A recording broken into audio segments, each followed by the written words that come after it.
you are fighting battles, you should be winning with strategy alone. Every day, you find yourselves entangled in conflicts that drain your energy, your time, and your focus.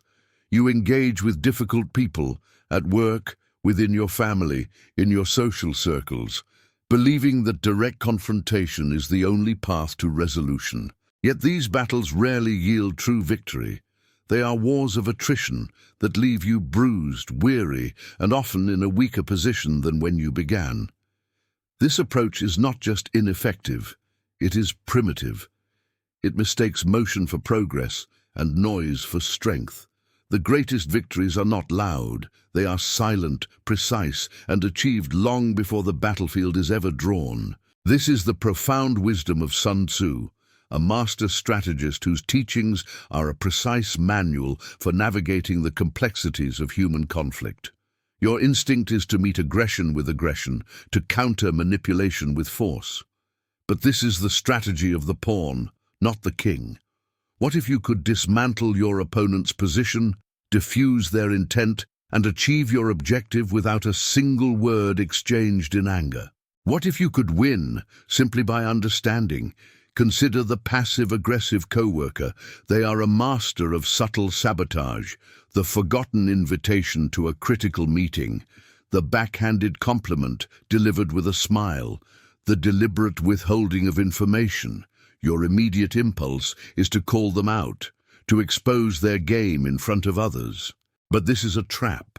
It allows them to play the victim, to brand you as aggressive, and to escalate their campaign against you under a cloak of plausible deniability.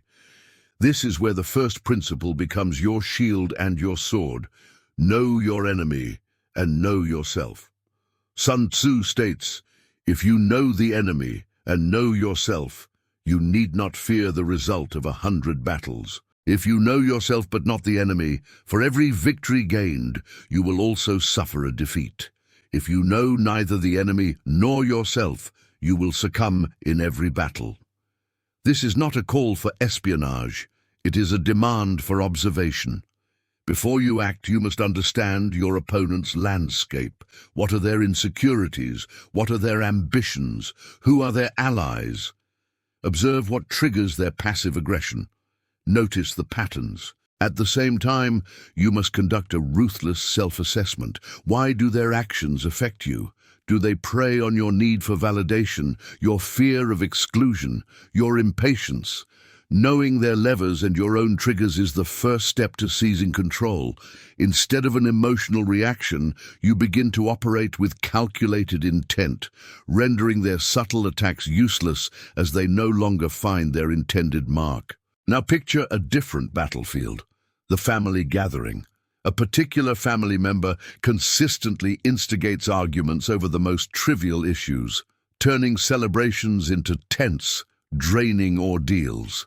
Every conversation is a potential minefield.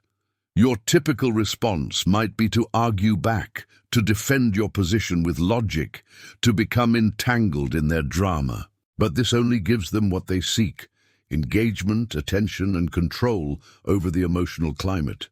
Here, you must employ the second tactic: create a golden bridge to retreat. Sun Tzu advises, build your opponent a golden bridge to retreat across. A cornered animal will fight with savage desperation. A cornered person, whose ego is threatened, is no different. Instead of trapping them with facts and logic, which only intensifies their resistance, you provide them with an honorable exit. You give them a way to disengage without losing face. When they begin to escalate an argument, you do not meet their energy. Instead, you might say, "That's an interesting perspective. I can see you feel strongly about this, and I respect that." Or D, "You've brought up a complex point that deserves more thought than we can give it right now." C, you are not conceding. You are controlling the flow of engagement.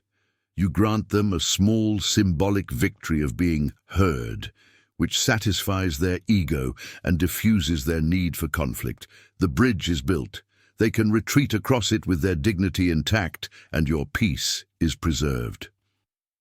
Comment strategy if you prefer strategy over conflict. Let us move to the professional arena. A business competitor is not competing on merit. They are spreading rumors, using underhanded tactics to poach your clients, and attempting to tarnish your reputation.